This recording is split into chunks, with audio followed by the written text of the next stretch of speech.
Let's keep everyone to grab a Bible and open it up to Revelation chapter 3. That's going to be where we start here in just a minute. Revelation chapter 3. It is the beginning of a new year, and we are happy to be here. It feels like the year has already started off with an entire month's worth of activities. We unfortunately, as was mentioned, we lost one of our members earlier this week with Linda. And I'll have a lot more to say on that on Saturday. I'll keep those remarks for then. On the other side of the spectrum, we've already started off this year with 2 baptisms. As was mentioned in our Facebook group, Shane Carrington was here with the study that he led, and those 2 women that he baptized are here with us this morning. And so I would encourage all of us to take some time to get to know them. That goes for all of our visitors. We have lots of visitors here this morning. As we say every Sunday, every Wednesday, you're honored guests. We always want to get to know you. We're interested in people who are interested in God. We want to talk to you about Jesus. We want to talk to everybody about Jesus. And the more people we can, the better, obviously, ours will be. If you were with us last year, you know that we started off last year with a little bit of a different thing, where we did, instead of a theme kind of quote or theme idea for the entire year, we just had a theme word. And that theme word last year was decide. And I will tell you what I told you 12 times last year, which is deciding means to make some kind of intentional decision to change our lives in a certain way. I feel like last year, or a couple years ago, the whole point of that was, instead of just kind of drifting and kind of morphing into a better Christian, we need to make literal decisions along the way to make that a better part of our life. And so that's what we did last year, and so this is the very first Sunday of this year. I want to talk about what our word for this year is, which is transformation. And I think transformation is a very popular word around this time of year. It's arguably not as popular in February when New Year's resolutions kind of start to take a nosedive. But January is always big on transformation. Everyone is thinking about how they can be better, how they can move forward in their lives. And so this is a theme I think that will probably gravitate in a lot of ways for us spiritually. The idea of transformation is not that difficult. If you think about what you need to do to succeed in transforming into a better version of yourself, there's really 2 questions you have to ask, one of which is, what is my actual condition? Where am I at right now?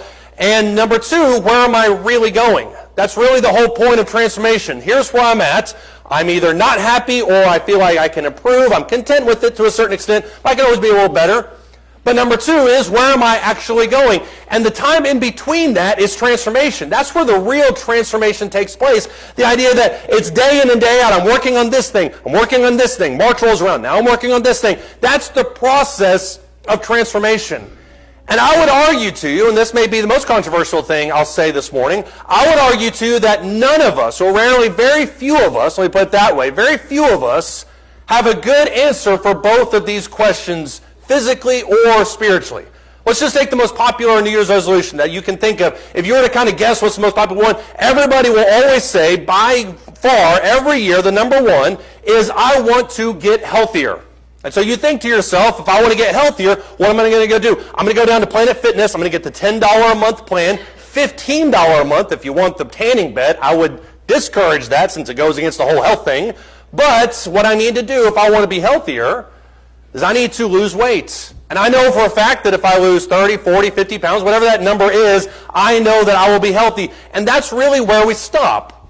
But here's the reality of that situation. If your goal is to be healthier physically, in order to get that goal, you have to have an accurate understanding of where you're at physically now, which may involve a trip to the doctor, which may involve some blood work, may involve some specialists. You need a good picture physically of where you are now, because your goal that you thought was your goal may be the least of your concerns. And spiritually, I think the same thing is true as well. In spirituality, when we think about our lives and growing as Christians, we always say, well, I want to get closer to God. That's really what I want to do. And so in order to get closer to God, what I'm going to do is I'm going to read my Bible every morning. I'm going to pray every day. I'm going to go to services. I'm going to do all these great things. And those things are great. But those things are muted a little bit if we don't have an accurate understanding of where we are spiritually right now. You may be dealing with right now, and please don't say this out loud, you can say it to yourself, think about it, but you may be dealing with right now a temptation that you have struggled with for years. You may be dealing with a secret or a failing or an issue that you know you need to work on. And it may not be anything that study and prayer, all these different things that are external, things that are designed for growth. It may not be anything that those things can specifically laser target help. And what you have to do before you begin this process of transformation is to think about where you are honestly right now. Look at Revelation chapter 3 verse 15. The reason I bring this up is because the church at Laodicea had a totally different viewpoint of where they were spiritually than where they were in reality. They thought they were spiritually this thing. The reality was polar opposite. Revelation chapter 3, starting verse 15, he says, I know your deeds, that you are neither cold nor hot. I wish then that you were cold or hot. So because you are lukewarm, but neither hot nor cold, I will spit you out of my mouth. Verse 17, because you say, see if this sounds familiar on a personal basis, because you say, I am rich, and I have become wealthy, and I have need nothing, and you do not yet know that you are wretched and miserable and poor and blind and naked. I advise, verse 18, you to buy from me gold refined by fire, so that you may become rich, white garments, so that you may clothe yourselves, and that the shame of your nakedness will not be revealed, and eye salve to anoint your eyes, so that you may see. It may be that you're sitting here this morning and you're thinking to yourself, I want to get closer to God spiritually, and we better be a better Christian. But then in the back of your mind, you're kind of thinking, I'm already a pretty awesome Christian right now. I do all these wonderful things. I'm here every time the doors are open. I don't even just read 1 hour a day. I read 5 hours a day. I don't even have a job anymore because all I do is read my Bible and pray. And what we may not know is that there are issues inside of us that are keeping God at a distance. That there's hesitations, that there's fears, that there's concerns, that there's selfishness, that there's something, carnality, there's materialism. There's something keeping us from getting closer to God. As we think about where we are spiritually this morning, we need to be taking a direct spiritual inventory of our life. Because the efficiency of your transformation spiritually in 2025 will be dictated by your honesty today. Let me repeat that. The efficiency and success of your transformation in 2025 spiritually will be dictated by your honesty today. Then we got the rich young ruler in Luke chapter 18. The rich young ruler walks up, and I tend to imagine that he just kind of strolls up to Jesus, and he says, tell me what I need to do to inherit eternal life. And he says, you need to do this, this, and this. And the rich young ruler proudly responds, I've done all these things from my youth. What is lacking? And Jesus pierces into his soul and identifies a lust for money as the thing that's keeping him from God. If Jesus peered into your soul, what would be your desire? What is the one thing keeping us from God? When I say all this, what I'm not trying to say in any form or fashion is I'm not trying to discourage anybody from making a transformation in their life. That is certainly not my intent. That's not my goal. All of us need to be reading more. All of us need to be praying more. We can all do things. We need to transform to get closer to God. But what I want us to do is underscore the seriousness of this transformation. Look in the book of Hebrews. Hebrews chapter 11, for instance. Hebrews chapter 11. Hebrews chapter 11, starting in verse 8. So lots of things you can talk about with Abraham. And so there are sermons or Bible classes that are done about Abraham. They talk about his faith. They talk about his strength. Talk about all these different things. And all those lessons, all those ideas are great. I have no problem with any of those stances on him. But think about his life this morning, specifically in regards to transformation, and even more specifically in regards to what we're talking about here this morning. Number one, what is his actual condition? Number two, where is he actually going? If you look in Hebrews, the 11th chapter, starting verse 8, it says, by faith Abraham, when he was called, obeyed by going out to a place which he was to receive for an inheritance, and he went out not knowing where he was going. Think about that for just a second in verse 8. The fact that he was called out of the only place he'd ever known, and he goes to a place where he doesn't know where he's going. What causes him to make that leap?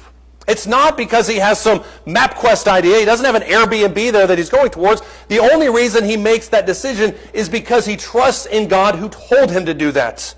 You look at verse 9, by faith, there's the operative phrase there. By faith he lived as an alien in the land of promise, as in a foreign land, dwelling in tents with Isaac and Jacob, fellow heirs of the same promise. For he was looking for the city which has foundations, whose architect and builder is God. By faith, verse 11, even Sarah herself received ability to conceive, even beyond the proper time of life, since she considered him faithful who had promised. Therefore, verse 12, there was even born of him one man, and him as good as dead as that, as many descendants, as the stars of heaven in number, and innumerable as the sand which is by the seashore. All of these, verse 13, died in faith, without receiving the promises. But having seen them, having welcomed them from a distance, and having confessed that they were strangers and exiles on the earth, for those, verse 14, who say such things, make it clear that they are seeking a country of their own. And indeed, if they had been thinking of that country from which they had went out, they would have had opportunity to return.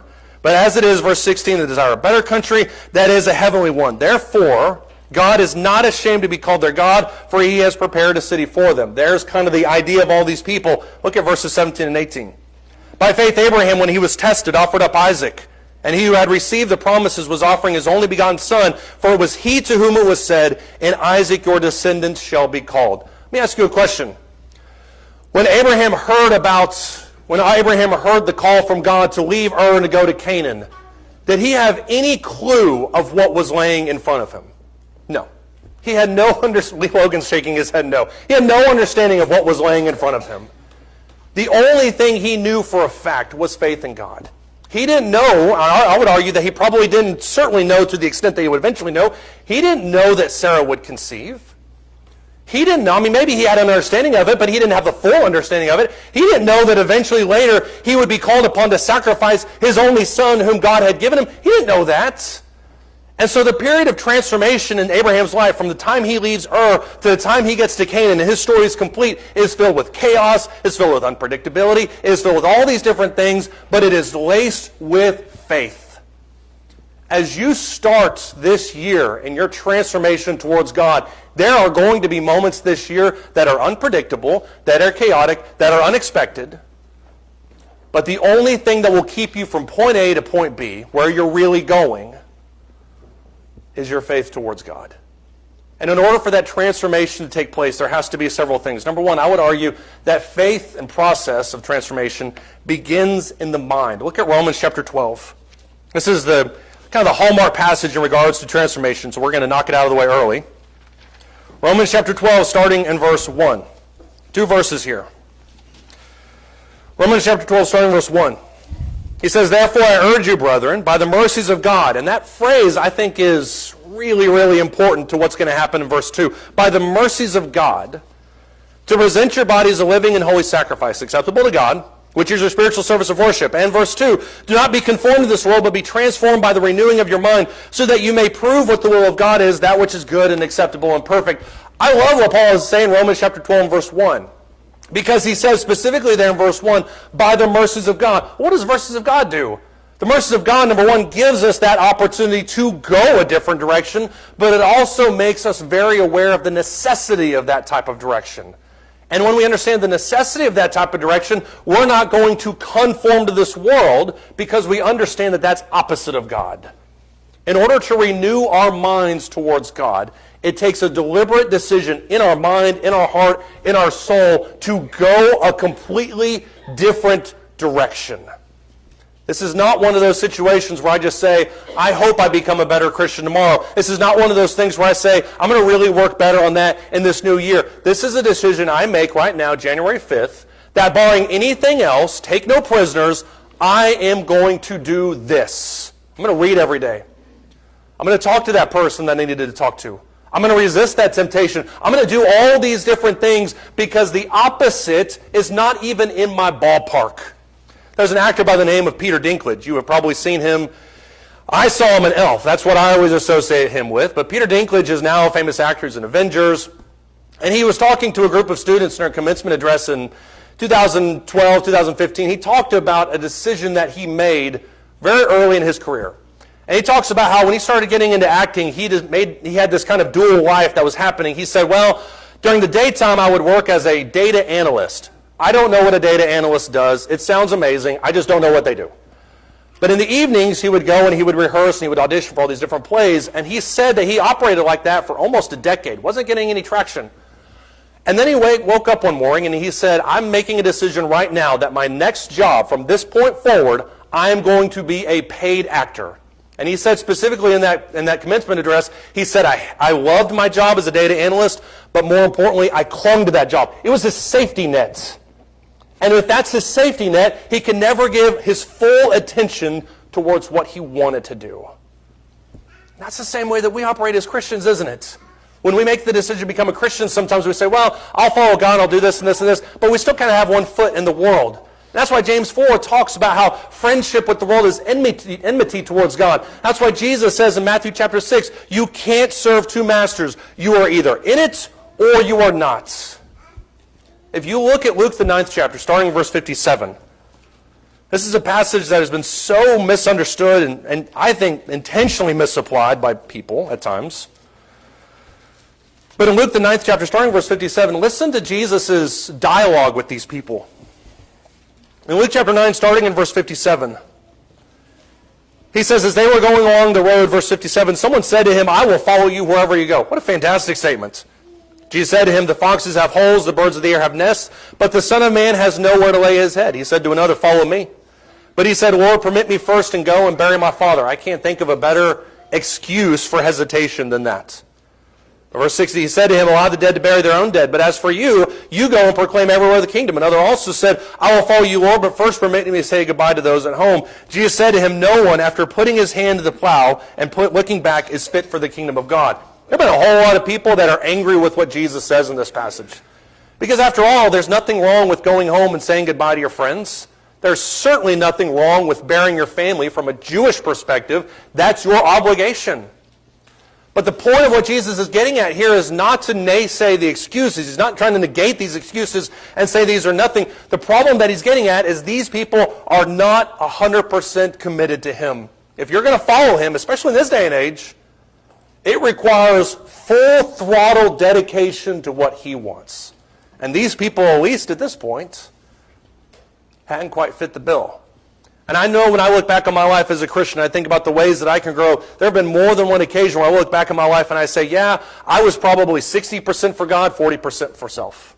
And hopefully, as the song we sing kind of shows, the all of self and none of me, hopefully that balance kind of goes a little bit. Now I'm 70% towards God, 30% for me. Now I'm 80% towards God, 20% for me. But I need to make a decision in 2025 that I'm going to wake up and be the best Christian that I can be. I'm going to be closer to him. I'm going to do what I can to be closest to him. And that begins with making that decision in my mind. I would argue that it also is about replication. Having an image, having an understanding of what you're trying to be molded in.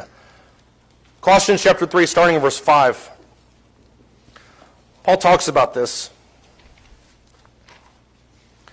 Colossians chapter 3, he gives us a very clear picture as to what we're looking at.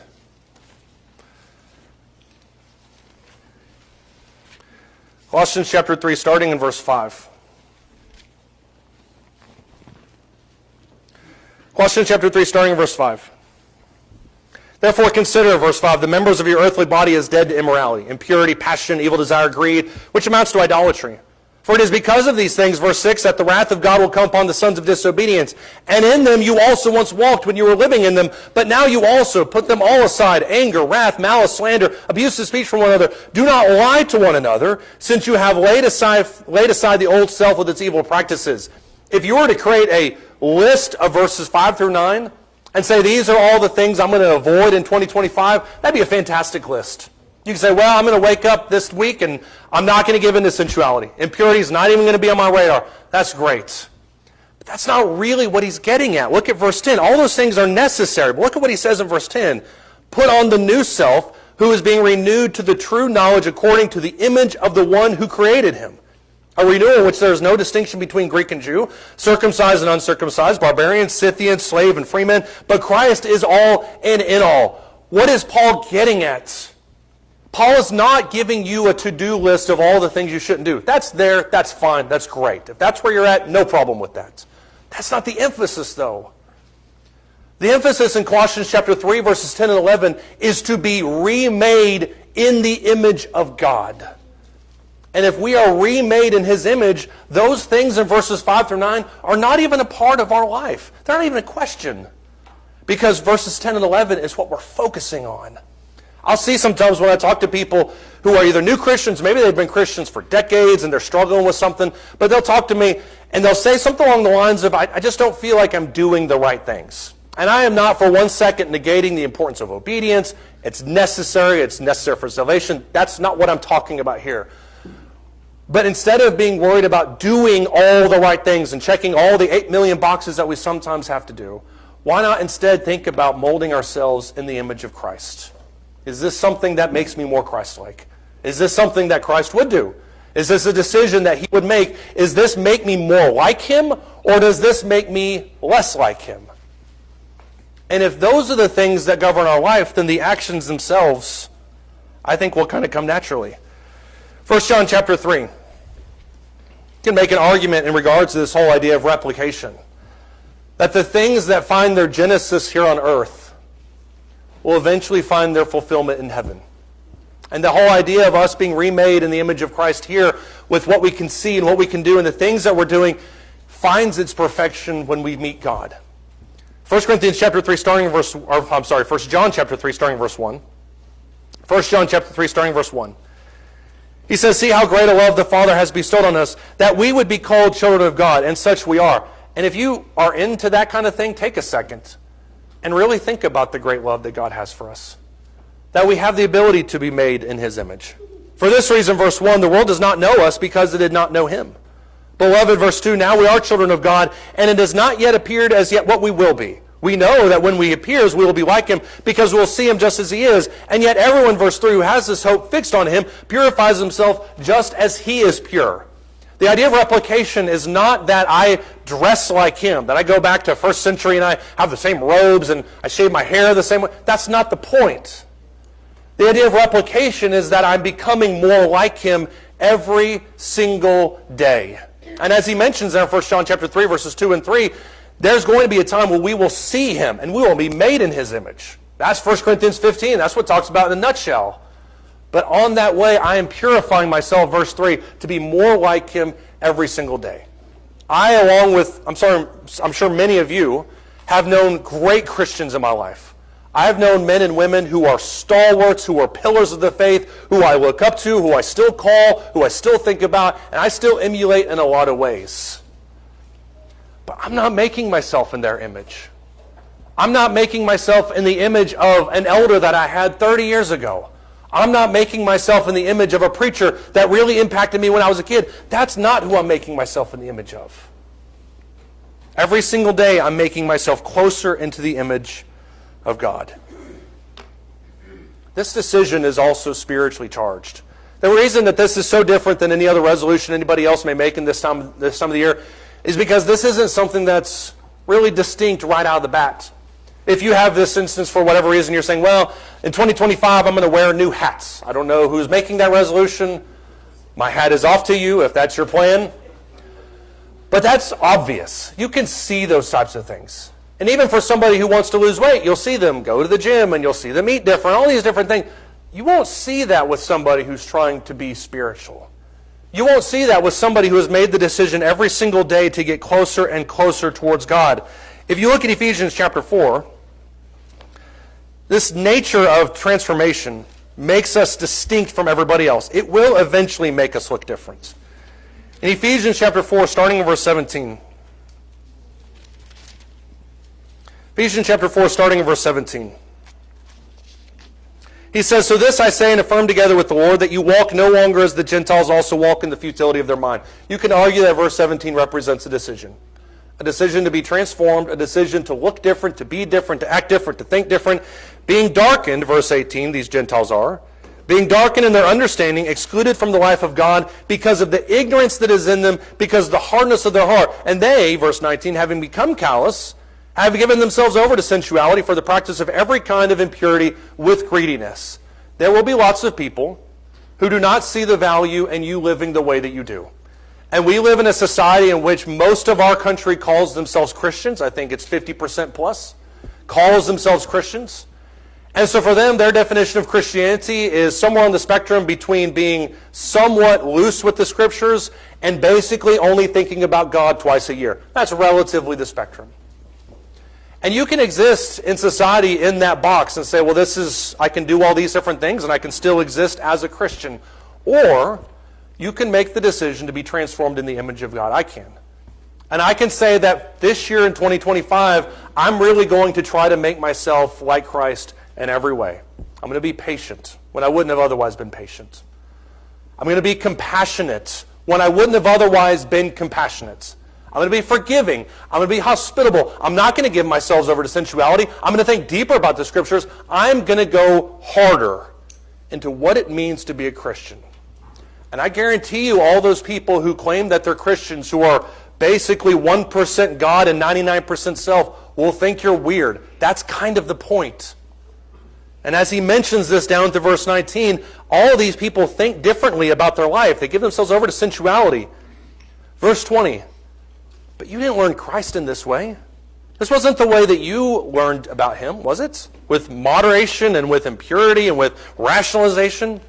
If indeed, verse 21, you have heard him and have been taught in him, just as truth is in Jesus, that in reference to your former manner of life, you lay aside the old self, which is being corrupted in accordance with the lust of deceit, and that you be renewed in the spirit of your mind, and you put on the new self, which in the likeness of God has been created in righteousness and holiness of the truth. You didn't learn Christ in this way. For you, Jesus was not somebody who was just okay with everything. Jesus was not somebody who shrunk back in times of trial. Jesus was not somebody who went halvesies in his relationship with God. Jesus was the person who fed the 5,000. When the apostles wanted to send them into the towns to get food, Jesus was the one that said, you give them something to eat. When Jesus saw Peter pull out his sword and cut off Malchus's ear, Jesus was the one, hours before his crucifixion, that picked up the ear and healed him. That's who Jesus was. And that's going to look different even to people who call themselves Christians. But that's kind of the point, isn't it? Because when you look at what he says, especially there in verses 22, 23, and 24, he uses really, literally charged words. Rebirth. He talks about giving aside your old self, putting on the new self.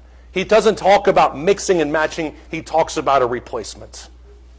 Romans chapter 6, verses 1 through 7, this is the exact same way that he describes in this passage when he says, I have been crucified with Christ through baptism, and I have been raised to walk in newness of life. And if I have been united with him in the likeness of his death, so also I shall be raised in the newness of his life. The imagery in Scripture in regards to the new life and rebirth and transformation, it's drastic on purpose.